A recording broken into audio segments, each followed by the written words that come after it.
All right, let me welcome you once again to Good Morning Nigeria. And today, of course, we're looking at that alarming revelation that the Ethics Committee, of course, made or discovered in investigations, exam malpractice. This just before we begin our conversation, let us quickly listen to the background report put together by our correspondent, Ibrahim Belugunda. The Special Committee on Examination Infractions set by the Joint Admission and Matriculation Board has uncovered more than 6,000 cases of technology-enabled malpractices in the 2025 Unified Tertiary Matriculation Examination. Candidates' parents are behind 80% of infractions, with tutorial centers, schools, and some faith-based institutions actively involved in the malpractice, according to the report. The panel uncovered 4,251 cases of fingerprint manipulation and 192 instances of AI-assisted impersonation, 1,878 false declarations of albinism with photos manipulated to impersonate other candidates. However, despite the infractions, the report noted, JAMB system is still one of the most advanced in the country, prompting key recommendations with focus on detection, deterrence, prevention, and reforms. These include deployment of AI-powered biometrics, cancellation of results for fraudulent candidates, impose bans of 1 to 3 years, prosecute both candidates and their collaborators, and create a central sanction registry accessible to institutions and employers, as well as strengthening of JAMB's mobile first self-service platform. Others are legal reforms to amend the JAMB Act and the Examination Malpractice Act to recognize biometrics and digital fraud and to provide a dedicated legal unit within JAMB. What does the report say about Nigeria's education system? How will stakeholders use the recommendations to effect changes? And what is the way forward? These and more are some of the questions that will set tune for discussion on Good Morning Nigeria. Thank you very much, Ibrahim, for that background report on 2025 UTME infractions, the way forward. We already have our guest in the studio for today's conversation. And just let me begin by introducing Dr. Jake Ekpele, who is the chairman, JAMB Special Committee on Examination Infractions. Dr. Ekpele, it's good to have you join us for this conversation. Good morning, Nigeria. Good morning to you all. Please let me just say that... Just hold on. We'll need to do the introduction. Okay. Yes, please. All right. Yes. Okay, let's... Also, we have the former Commissioner of Police, Lagos State, as retired Fatai Owosheni, who is also a member, JAMB High Level Security Advisory Committee. Mr. Owosheni, it's good to have you join us. Good morning. Nigerians, good morning. All right. All right, Chuks Okpala is also Okpaka. Thank you. Yes, it's also here. I'm used to calling Okpara. And when you say KP, the next thing, KPA, the next thing is RA. So that's Chuks Okpaka, expert consultant, chief transformation officer, Rated Artisan Services Limited. We're glad to have you with us. Thank you so much. Good morning, Nigeria. Pleased to be here. And joining us from our Kano studio is Professor Mohammed Yahuza Bello, who is a former VC, Bayero University in Kano. VC, thank you very much for joining us. Good morning, Nigerians. Right, gentlemen, let's start. I know, Dr. Pele, you'd be wanting to say something. I know you want to say, something in respect. I'm going to ask you, at whose instance was this committee, inaugurated? Well, at the instance of the registrar. However, and I want to be very clear to avoid conflict of interest, every member, everyone on this show this morning are members of the committee. And our views are the views of the committee. It's not the views of Oluyede, neither is it the views of the Minister of Education. It is the findings that we discovered within ourselves. Now, it's been recommended. It is in their place to accept, implement. But we will tell you what we found out without any inhibition. I think that's clear. That's basically clear. Okay, all right. Yes. So let's start now with, tell us about the infraction, actually. What did you find out? A whole lot. Difficult to unpack in 30 minutes. However, I am very proud of the fact that we have somebody in the person of Oluyede who is honest, transparent, and willing to confront what people will think nobody will be able to confront. It's a whole lot of infractions, 4,128, if I'm correct. Over 6,000 interrogations were done, and I'm glad that I brought various experts. The investigation was handled with another lead, but co-chaired by Commissioner Fatai, retired Commissioner Fatai, that I often describe as the brain box. The technology component was handled by, I think Dr. Chooks is being very humble. Chooks is the former managing director of HP, Nigeria, West Africa. He doesn't want to tell you. And the Microsoft cloud lead in the whole of Africa. 54 countries were reporting to him. Former. He just left. So I had the best, Professor Yahuzi, in terms of process, in terms of stakeholders' engagement. So I had the best of the best. And we did a very introspective job. I stand by our report. It was designed to pinpoint the ills in the education sector. I dare say that all of us in this country needs to stand up and rescue the education sector. If the kind of malpractices and the kind of people that we saw in the investigation getting involved, cartel. I mean, we have a security expert. There are things we can't tell you on national television because it borders on national security. But I am sleepless by what I have discovered, that some of our children you see on the street carrying certificate are carrying fake certificate. Guess what? I can tell you without fear or favor, 80% of these infractions are propagated by parents. Parents that want to see that their children scores the best. Parents that will pay anything to get a certificate. I'm not saying every parent. I say some. However, I also want to say I belong to the media. I think this is a litmus test for us. We need to be very careful before we put any parents and child that complains, Jam did this person did that, and we don't do thorough investigation, only for them to come back and Jam will expose their ills. And then they will begin to beg Professor Oluyede. Professor Oluyede don't tell them to come back to the media and retract. Media don't retract because you want to protect your integrity. I'm not accusing us. I belong here. Yeah, of course, you know that I give glory to God for who I am. The second is NTA. You made me. So I cannot, I'm saying generally, this embarrassment must stop.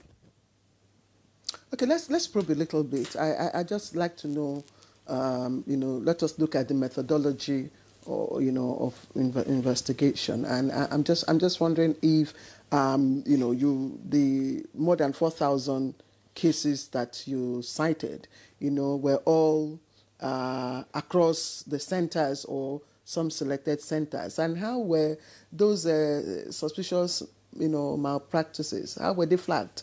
You know why I intentionally decided that I'm going to bring my members? They worked in several aspects of the investigation. But let me give you in swift second what our task was.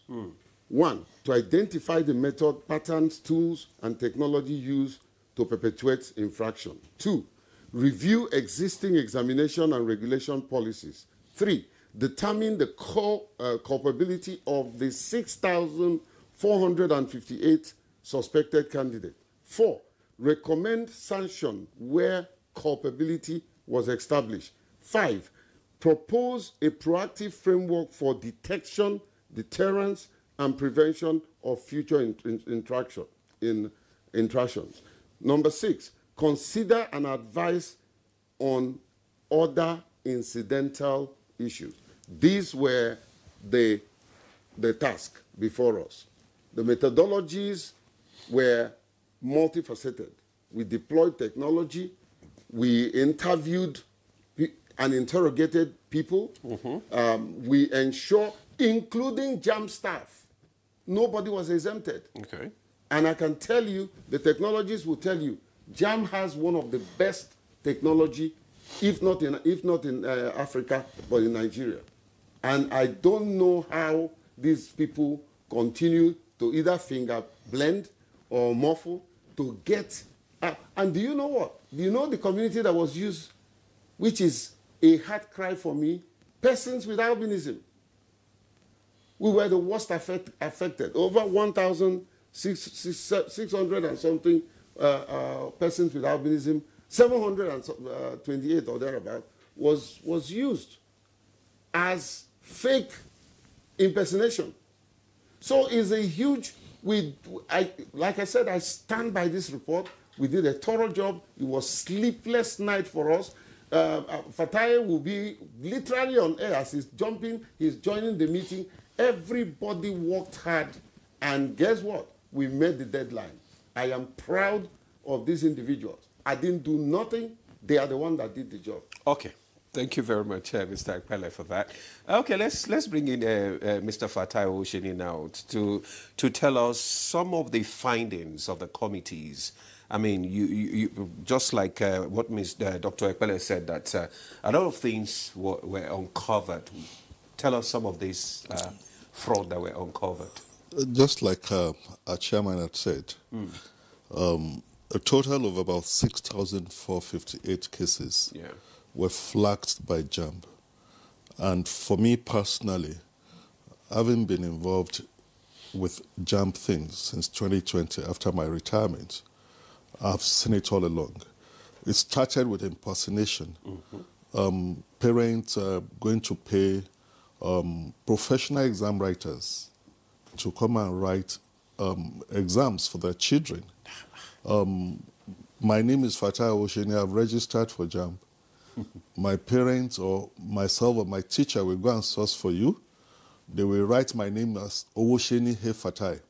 We get a third person who will put OF something. So different names. And when they do this, what they do is that whoever that scored the highest mark, I would now appropriate that mark. And during the admission process, I'll go and swear to an affidavit to say that when my parents were registering for JAMB for me, they didn't know how my name appeared on my WAHEC certificate. So I want to do a change of name. And of course, I'll claim the highest result. When we started in 2020, Professor Loyede said, look, Nigeria is delicate. If you arrest 20 Muslims, make sure you arrest 20 Christians. If you arrest 10 Igbos, make sure you arrest 10 Yorubas and 10 Hausas. We wanted to do like a sample arrest. That was in 2020. And we ended up getting well over 200 candidates. Because what we did then was to make sure that all the ones that the technology, like our chairman has said, JAMB has deployed a lot of digital instruments. So all the ones we brought out, we got detective intelligence officers to go to the different centers where they were going to write exams. And, you know, as they come, they pick them. And, of course, most of them, you know, confessed straight away. So when we went to court that time, we got conviction of, like, about 85%. And JAMB now started improving on their things. But what was discovered this year was a different thing. It's a digital world.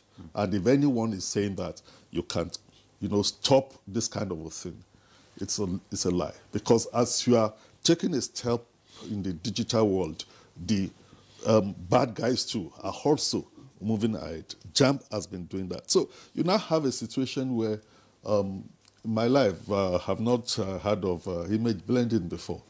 So image blending. Image blending. What's image blending? Okay, I'm going to explain to you. Because if you go online, people have opened shops. They will advertise to say that if you register at my CBT centers, you are sure that your child will get will get IMAC. So they pull professional exam writers together. My parents had contacted them, paid them like 350,000 up to 1 million naira, and they do it even in schools, not just for JAMB. So they, out of the people they've put together, they look for people that resemble me a little bit. So using the AI, the technology, yeah, they just take half of my face, blend it with the half of the face of the other person. So the two of us will go into the exam hall, because when they're checking, the image we show will look like me. It will look like the other person. So the person is there writing for me, and I will pretend also that I'm writing. So we get the mark.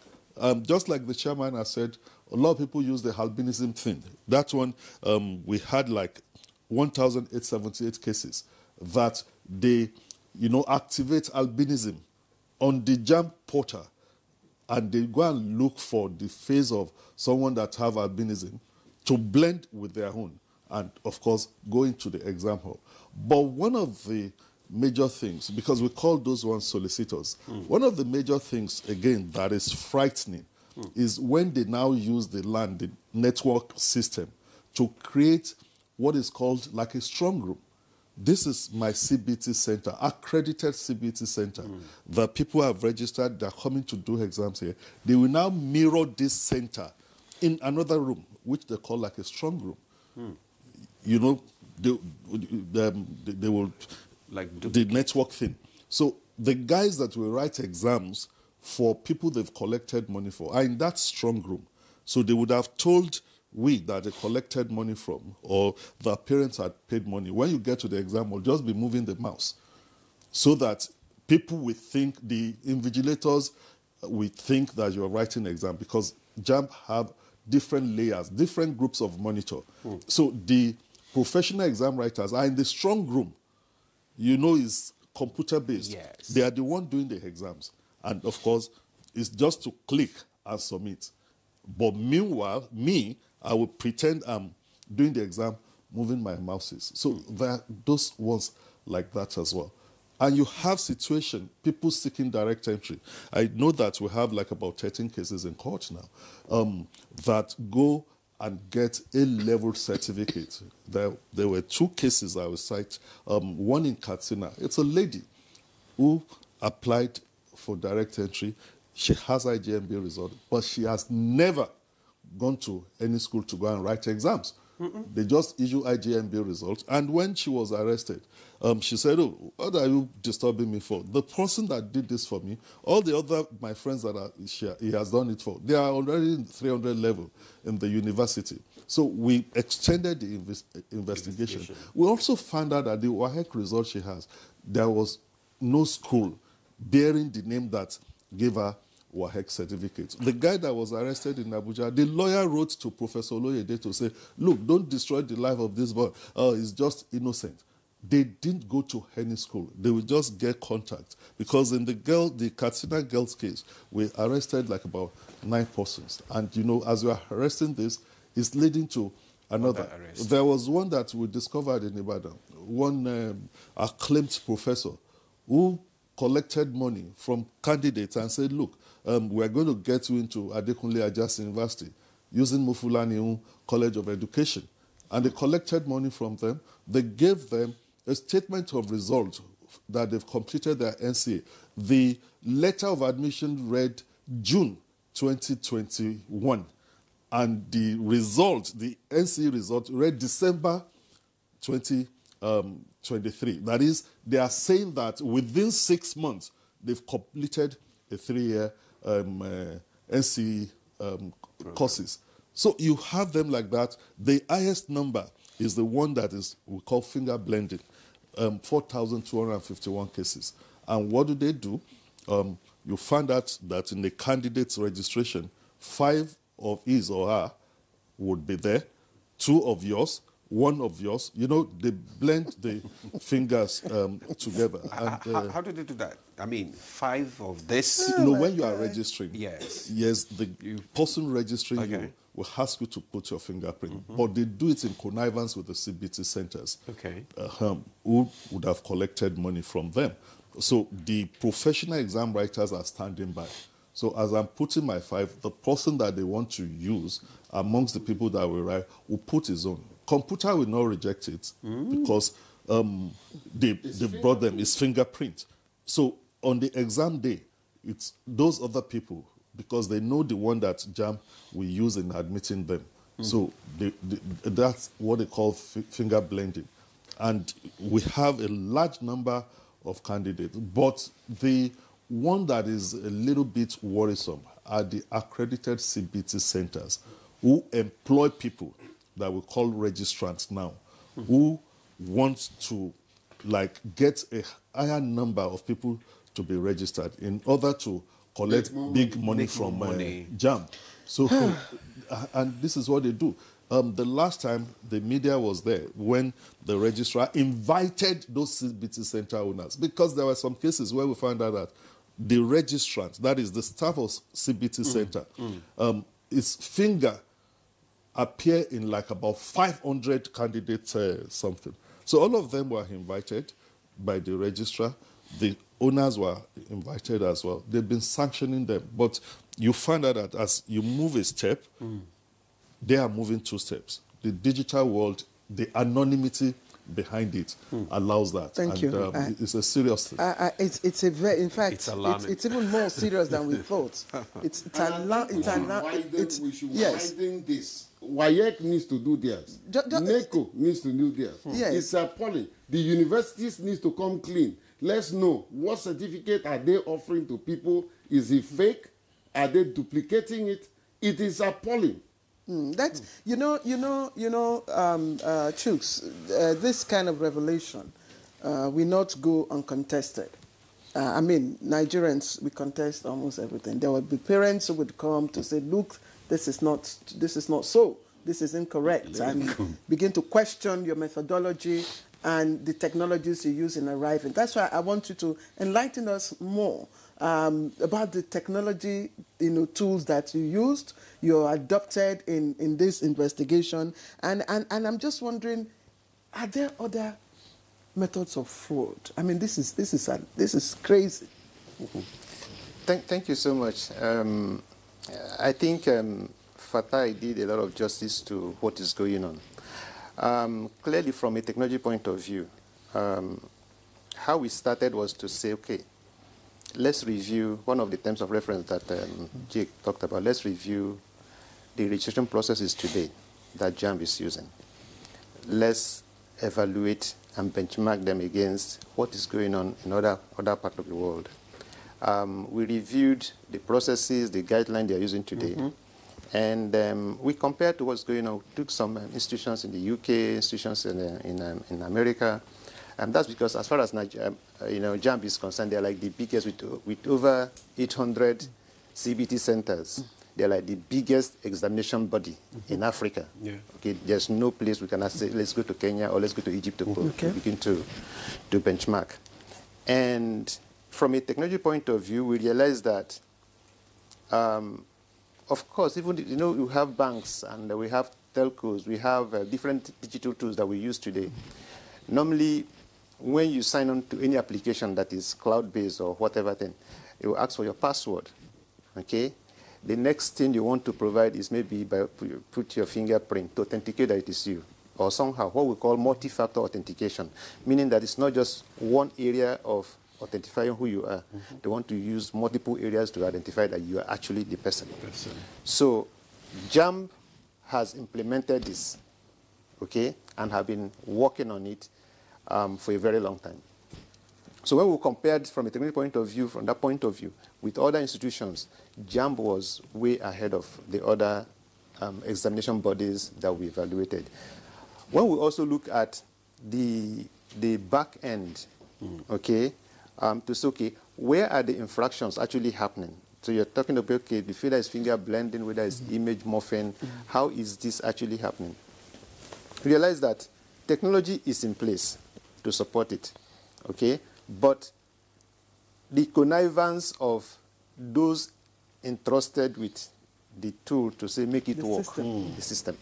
This is where there's a total breakdown. Wow. There's a point he mentioned, which is the strong room. In the technology world, which is what we call VPN extension. Normally, when you write some of these CBT exams, the browser is frozen so that nothing else can happen within that system. So, but the CBT centers, using AI tools, they're able to mirror the MAC address and IP address given to them. JAM gives them this address. Say, here is your IP address for your center, the range that you're going to use. And for every center, the range of IP address is different. This is, maybe if the center has 250 IP addresses, this is the domain with the subgroup within which they are going to operate. Another center different.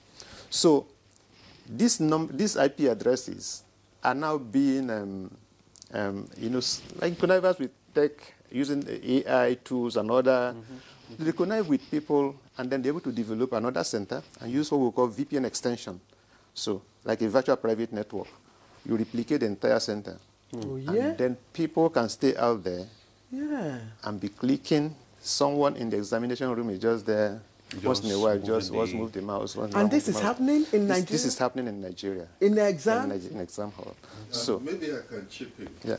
There was a center in Lagos, I think this was 2-3 years ago, where, because people don't know that JAMB has a 24-hour monitoring system during exams. At the center, the CBT owners use tissue paper to block the CCTV cameras and brought in mercenaries to come and write exams. And the registrar got there and said, look at what we're doing.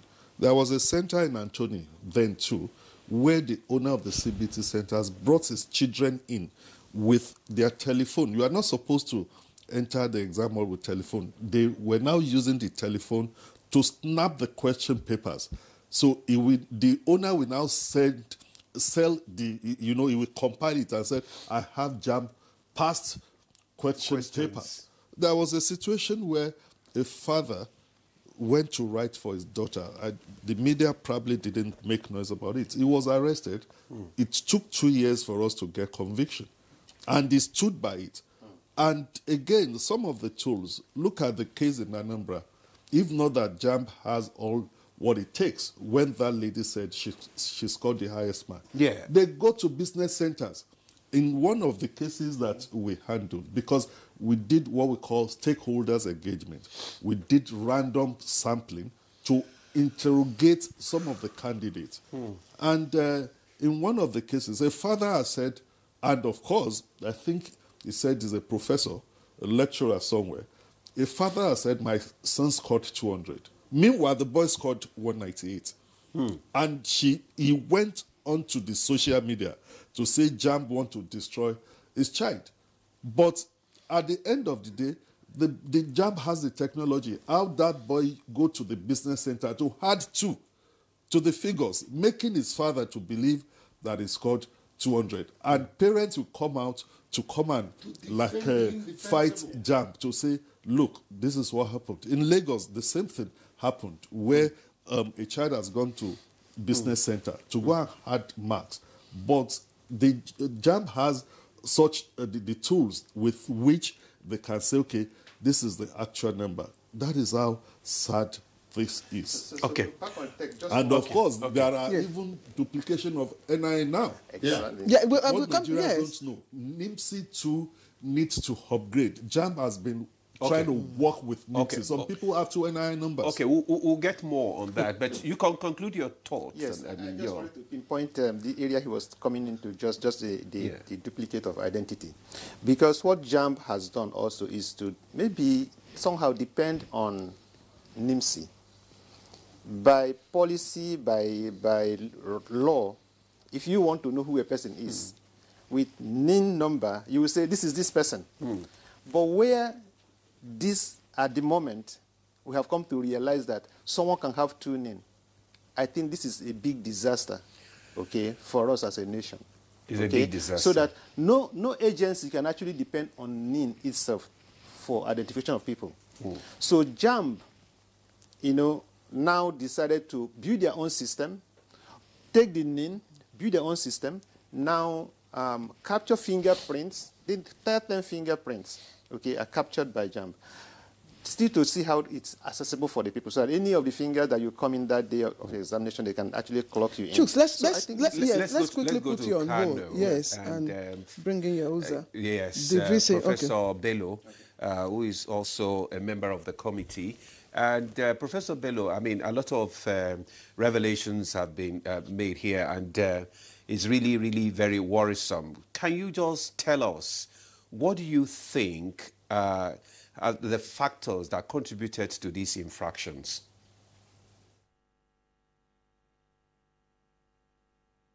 Morning. Certainly, I mean, the factors that contribute is, there are many.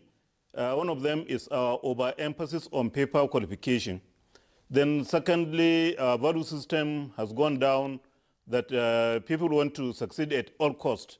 And unfortunately, parents are, I mean, some parents contribute to this. There are instances where parents pay up to 500,000 or more in order to get their children to perform. And what is more worrisome about this is that JAM has been explained over and over again.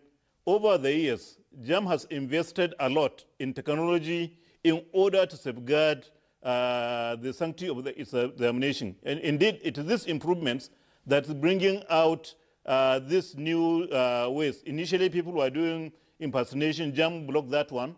But what is more disturbing, and what we need to worry about, is the fact that other examination bodies, WAEC, NECO, are trying to go also CBT. My advice is that they need to build on the technology that JAM has built on, especially a number of schools, particularly some private schools, not all, some private schools assist students not only in UTME but in NECO and WAEC, because the percentage of students with high marks is a selling point for them. So if we are not careful, when we start CBT for NECO and WAEC, there will be other players who will have interest in compromising the system. So what we need to do is to re-evaluate our education system, emphasize understanding, knowledge gaining, not just gaining certificate. As had been explained over, by other members of the committee, the technology that is being used by these people is very disturbing. JAM has deployed a lot of technology in order to ensure the sanctity of its examination. Yet people are trying to go over and above these technologies. The fingerprint thing that one of the things that I need to explain is that during registration, all these things happen during registration. During examination, JAM does not allow for malpractice. So what they try to do is during registration, all these ones were perpetuated during registration, so that they can cheat during the examination.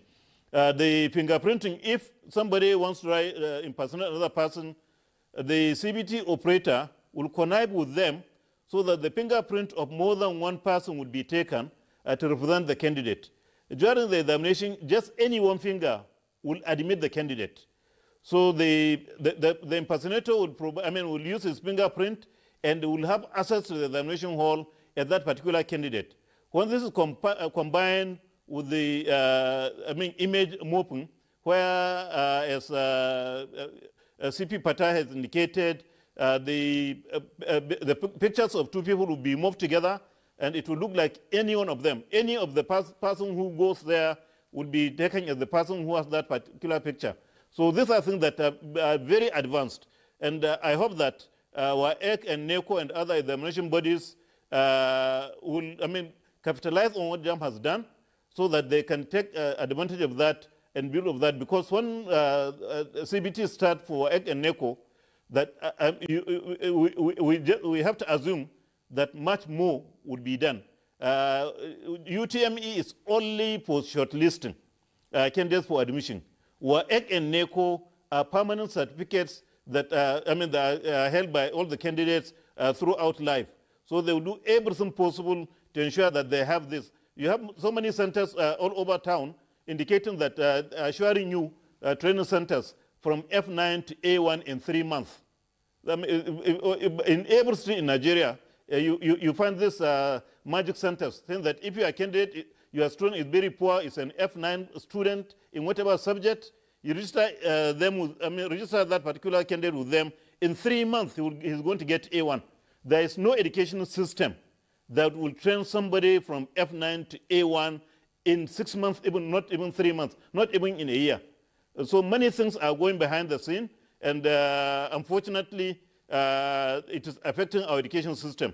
In the universities, we have people that come with 9 credits who cannot depend any one of them. Before JAM improved on its system, we had a student in Bayero University who had the highest UTME score then, about 345 with the score. After 1 semester, that student passed only a GSP course. She was in engineering. She had over 80 in mathematics, chemistry, physics in UTME, but she failed all the chemistry, physics, and mathematics courses at level 100 because the results are not our own.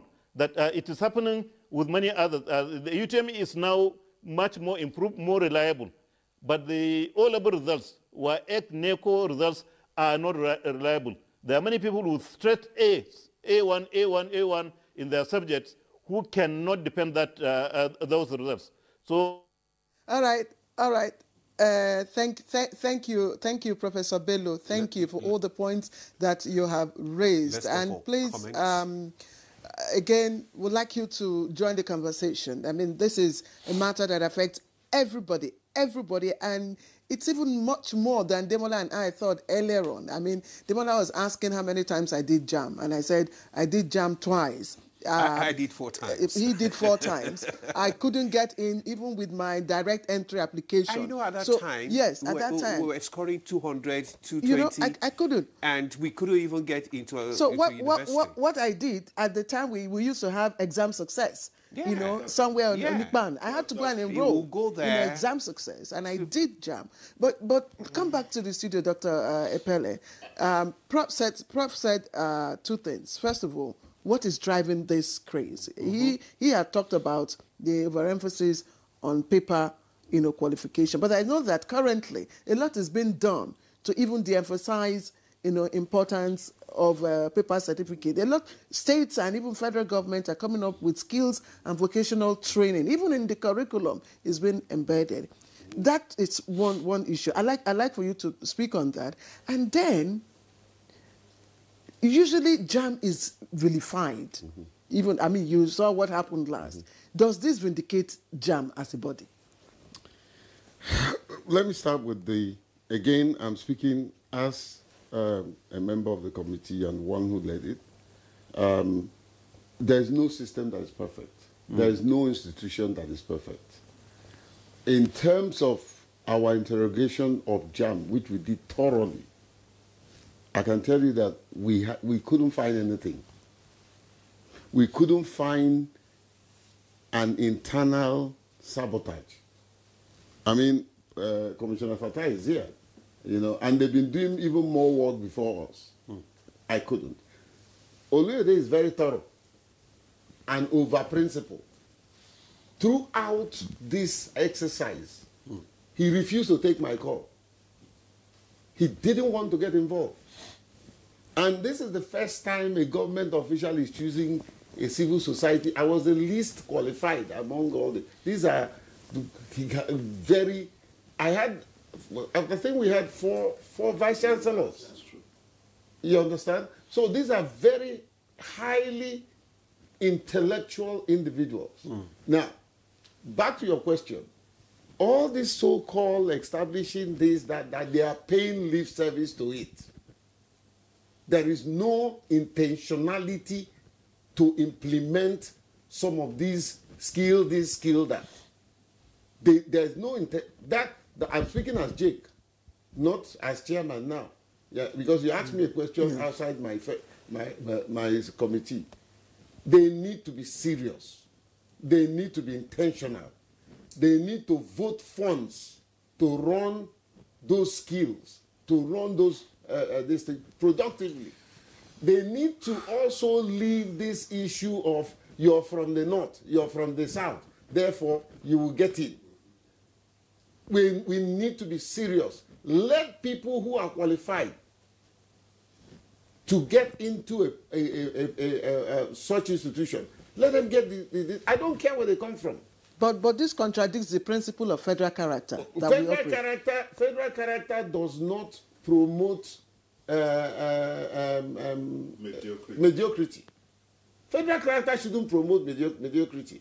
I lead the disability community. You don't come to me. I have some of my staff that their children repeated JAM 3 times. What is your score? One embarrassed me, I must say.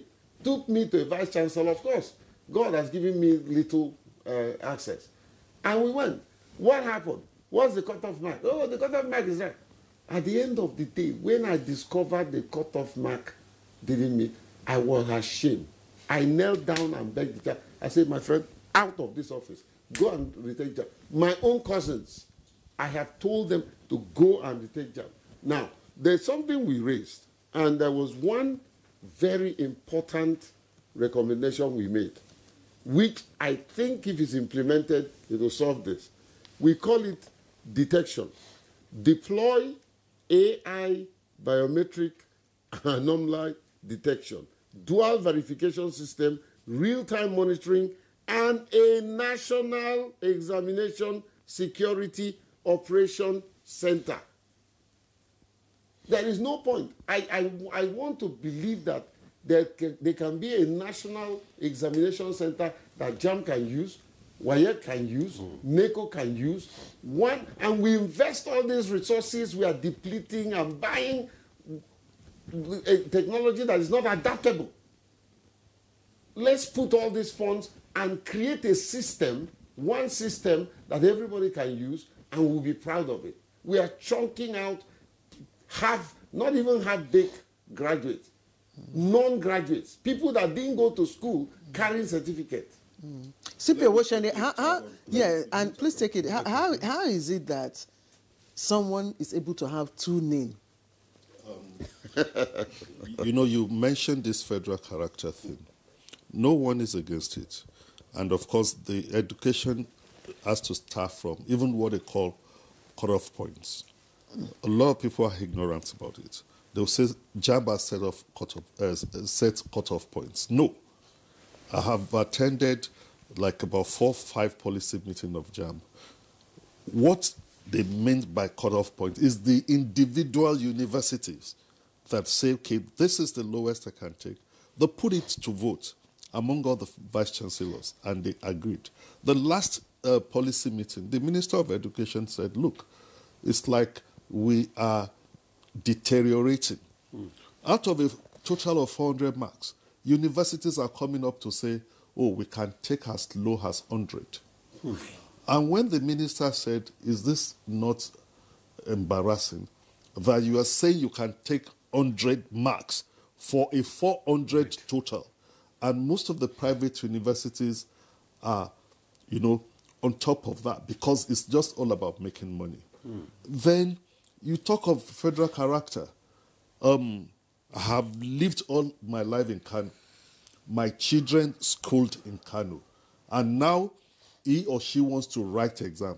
You now say because their father is from Oyo State or Lagos State or Edo State, you want to use that Edo State benchmark for a child that has never been to Edo State or Lagos State or Oyo State. In a kind of and school. That is where the issue of double name comes in. One of the lady that we had a conversation with among these candidates, unknowingly, the Nigerian thing, she said, when I was doing my registration, I've completed it before someone said, I have to use my father's state of origin.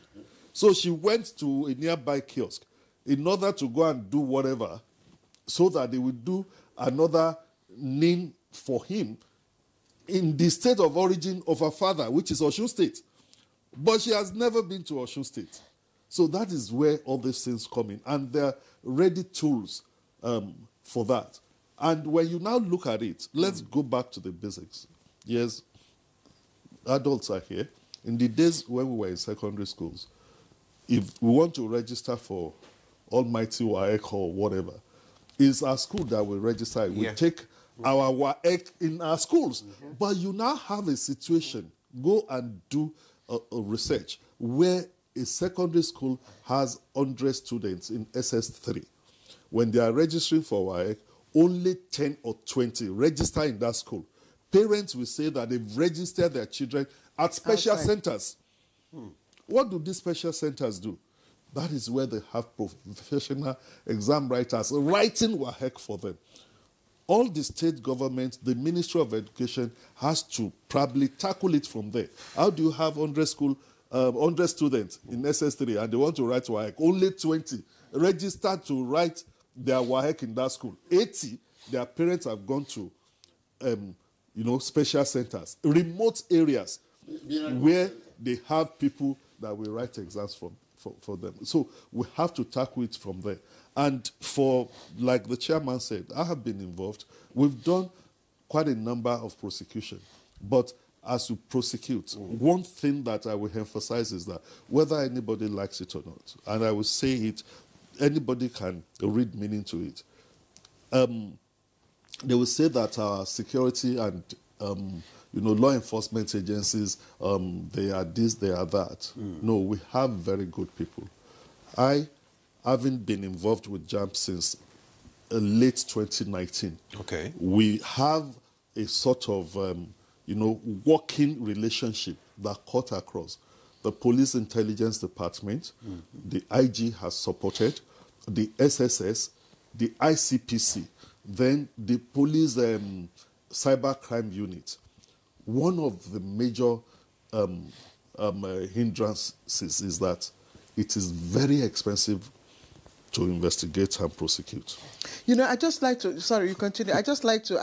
I'm surprised we've not gotten comments. The number to call is right there on the screen, and I know that it's right there. Please send us your comments. Send us what you think about what is happening.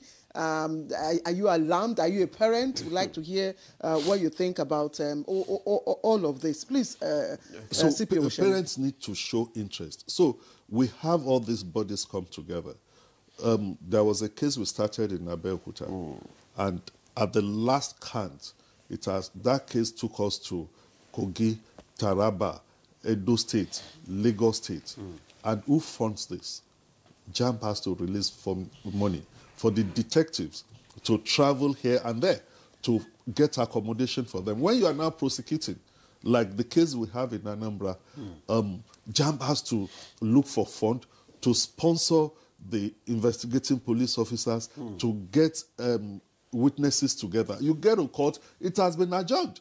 So part of the recommendation we are talking that the committee has made is that yes, if we cannot get a special court for examination malpractices, that the registrar and the minister should push for, like we have EFCC cases, that designated courts, designate certain category of courts. We are not saying, create an examination malpractices tribunal or court, but you can do such a thing so that it will hasten the what about parents? Because you have also pointed at parents. What about parents? We've recommended that some parents should be prosecuted. I cited the case that happened 3-4 years ago. It's in this Abuja. Okay. I was part of it. That the registrar was going around and saw a parent writing exam for the daughter. And he stood firmly to say, yes, I'm doing it. The case went to court. It took 2 years for us to get conviction. And we've seen cases where mother and daughter sat together in exam hall, the mother writing for the daughter. So we have all these cases. There are cases that we've joined, parents as conspirators in some of the investigations that we're doing. But just like the chairman has said, in some cases like that, when it is taken out, by the time the prosecution is ongoing, because it takes a long time, media attention will not be there again. So part of the thing that the committee has said that there must be constant media engagement, stakeholders engagement. Yes. There was a father that told us that he paid 8,000 naira to register his son. Okay. Meanwhile, the total amount to register is about... Well, Mr. Oshedi, let's just pause a bit. We've got some comments and questions here, which would like to read out. This one says, this one is from Olonade from Ogere. It says, good morning, Nigeria. People carry out with this infraction because nobody get punished. Blacklisting is not enough. Jail terms and public shaming should be applicable where infractions is established. This one says, this one is from Fatima Abdullahi from Gombe. Good morning, panelists. Sincerely, this morning's program has shaken me. I am so scared and short of words. Please, how soon can prosecutors start sending parents and proprietors to jail? Any candidate found as culprit should be sentenced for the number of years of that desired course without option of fine or appeals, and should be concluded on or before 6 months of such examination. Thanks. That's from Ajakaye. This one says, good morning, Nigeria. Good morning, NTA. My perspective on this is that parents are the big impact on their children because parents nowadays don't want their children to fail. Yeah. So, Dr. Okpaka. One point also we made, as one recommendation we made, is the confiscation of... Okay, Dr. Okpaka, we need to... The director is crying that we should go on break now. Okay. When we come back from break, then we can take your comment. Let's take a break now. We'll be back shortly. Stay with us. Thanks for staying with us. You're still on to Good Morning Nigeria on the network service of the NTA. And conversation is still on the 2025 UTME infractions and the way forward. And our guests are still here. And before... Yes, I have two more... before you read the two, let him just respond to those ones. Yes, Dr. Okpaka. Yeah, so we're talking about how, how do we deter the process, how we ensure that people are afraid. I think he spoke recently about the legal approach. There is also an aspect of the legal approach about confiscating equipment that have been found in those centers where infraction took place. So what we have recommended in the past, so when a center is found wanting, the center is proscribed, okay, it's cancelled. But what happens is that because JAMB already has record of some of those computers, the MAC addresses, so those MAC address shows up again in another center, meaning that those equipment and the owner maybe come in somehow through another company name or registers with JAMB again and continue their business. So we are recommending that once there's infraction in a center, confiscate the systems. There are probably like 200 to 250 systems. Okay. That will be a major seizure with so much financial burden on whoever owns that center. So if CB Center knows that their equipment will be confiscated and they won't have access to it, so they will question how much they are making. Is it 300,000 naira? Is it 500,000 naira? You want to put your 100 million naira investment on the line. Won't there be any legal implications? No, that is what it's saying is just like, enforcing strictly the Cybercrime Act, because under the Cybercrime Act, you have the provision that the tools that gauge the offense or that you use in committing that offense can be because absolutely. we've looked at that civil society group will come, some people will challenge JAMB, but it's covered under the Cybercrime Act. Oh, fantastic. Yeah. Yes, okay. So can I take... Okay. Yes, Ofulue Igbodo, you have sent in your comment from Asaba. You say it's quite absurd that parents are desperate to get their children certified at all costs in preference to merit. This infrastructure demands jail terms. Good morning. This one has no name. I'm indeed enjoying this morning program. God will bless you people. I'm a teacher of mathematics, and we appreciate these discussions because the students are not listening to us in the classroom again because they know the impersonators are their solutions givers. not seeing teachers as anything. Alex Smith from Lagos. The major root of all this is overemphasis on paper qualifications. We have a lot of half-baked and unqualified graduates. Please, all these double promotions should stop as well. You find babies in JSS or secondary school, you wonder, there's so much unnecessary rush. And Mike from Lokoja, this session is quite insightful. And as a country, we need to support JAM in its fight against those monsters that are hell-bent on destroying our educational environment in Nigeria. Now, this again, parents and their wards who engage in this evil act should be sentenced to 20 years imprisonment with hard labor, no option of fine, no pardon applicable. Taiwo Keowo Akpakpa. Now, good morning, NTA. This is very depressing to hear this gross embarrassment by students aided by some parents. It brought me to tears. This is a representation of what happens in every of our institutions. Even the religious ones are not spared.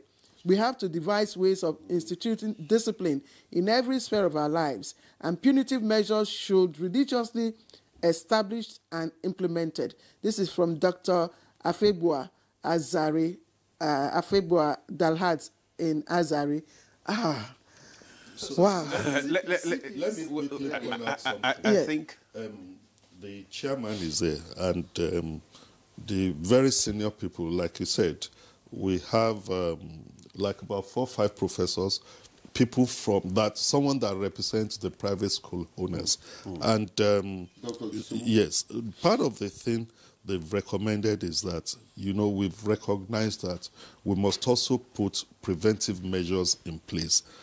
And sadly, from the pattern, I will take the word as it is used by the committee that examination malpractices has evolved into a complex, technology-enabled, and culturally normalized ecosystem. I will emphasize that. Culturally normalized ecosystem. What is abnormal is the norm in Nigeria. And I'm talking from my experience as a policeman before. Even in security, we've had situations where in Lagos in those days, the law was issued to say streets, you know, hawking and all those things, that, you know, at Maryland, everybody would stop to buy water. And Governor Ambode was on TV, and they asked him to say, you are arresting people that are buying things as well. And the governor said, go and read the law. You that is buying and the person that is selling. And the elites there said, no, I don't know. We pretend we don't know the law. This is where we think, that is why I'm emphasizing the culturally normalized ecosystem. It is now in our fabric. The value system has broken down. That was why I asked a question about overemphasis on paper. And I want to bring in Professor Yehuza Bello because he raised that issue. Prof, what do you have to say about this culturally normalized ecosystem? Yes, I believe it's one of the main issues. And it's not only a Dhamma practice. What is wrong is now considered right, and what is right is now considered wrong. Those people who emphasize that the right thing should be done are sometimes taken to be abnormal. And in order to address this issue and other issues affecting our society, we need cultural orientation. Previously, in all our societies, anybody who is doing wrong would be disowned by even his own people. But now, if you are doing wrong, you are normal, particularly if people are going to benefit from what you are doing. This is why I'm saying that right from primary school, nursery school, primary school, secondary school, our educational system is rotten. If you talk to some people at the nursery and primary school level, they will tell you that the teachers are helping them to pass the exam. They may not be teaching.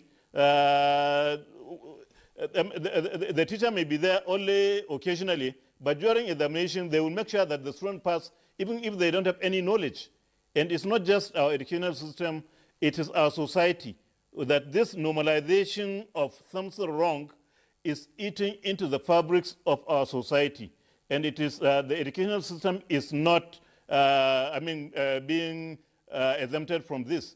So it is a very difficult task that we need to address, But if we want a society to progress educationally, socially, and otherwise, we must confront this serious issue of accepting normal. I mean, drive on any major road. I just returned from Abuja. We submitted our report on Monday, and I was surprised in the morning when we were driving. The number of people who are driving on the wrong side of the road, and even flashing to those who are following the rule, get out of the way, I want to pass. I mean, and we accept that as normal. Here in Bayero University, my university, sometimes people call me FRCN, Road Safety, because whenever somebody is driving on the wrong side of the road, I will stop and ask him to turn back. But people blame me. Indeed, when I was trying to do that, somebody tried to run over me with the car, hit me with the car and ran away, because I was trying to tell them to follow the right side of the road. And people are, why do you need to do that? I mean, it is now normal, because this is something that is eating into the fabrics of our society, normalizing what is wrong as right, and blaming those who are doing right thing, and saying that this is why JAM is abnormal in the Nigerian universities, in the Nigerian system.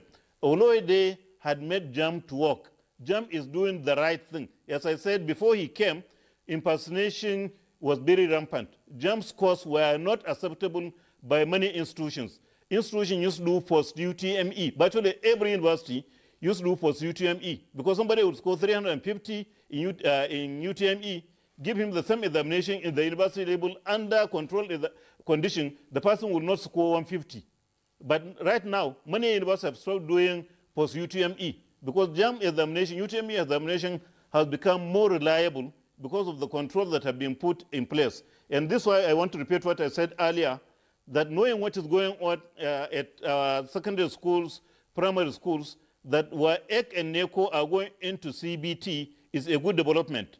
But preventive measures have to be taken. They must learn from what JAM has gone through, build on the technology that JAM has put in place, and also have central body. One of the recommendations we have, and luckily enough, the Federal Ministry of Education has already established a central exam malpractice unit, a coordination unit in the ministry. But we also need to have a central, surveillance unit. JAM has 24-hour surveillance of all examination centers. When we are doing the centers, the CTP centers, even though many, are not as many as the centers that would be used for NECO and WAEC. And we need to make sure that there is the same process, same control on these centers. Because as I said, UTME scores are only valid for 1 year. But WAEC results, NECO results are permanent. And people will ensure that they even put more effort in abusing these systems than the way they have been trying to abuse UTME. So we need cultural orientation. We need to, as a society, individually and collectively, accept that wrong is wrong, no matter how many people are doing it. Even if everyone is doing it, it is wrong. Right is right, even if nobody is doing it. We need to emphasize this. We need to address this. Otherwise, a society is heading for collapse. Thank you very much, Prof, for that. We need to accept that wrong is wrong and the right is right, even if nobody is on that lane. And where, you know, just like he said, where abnormalities now have not been turned to normalities. So there is a the need for cultural reorientation here. You want to say something? Yes. Because I want to emphasize on the 24-hour monitoring thing. Okay. JAMB already has it. Mm-hmm.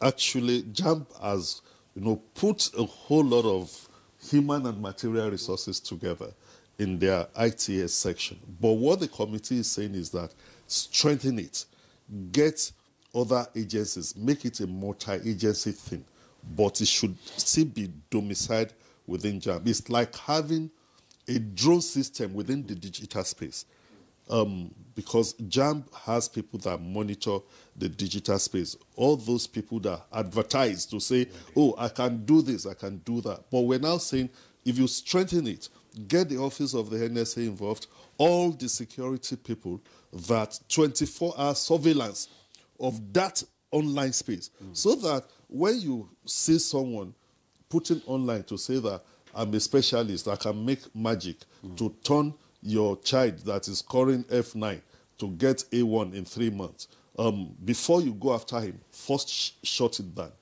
Because as they advertise, they've opened shop in the digital space. So as they advertise, parents get enticed.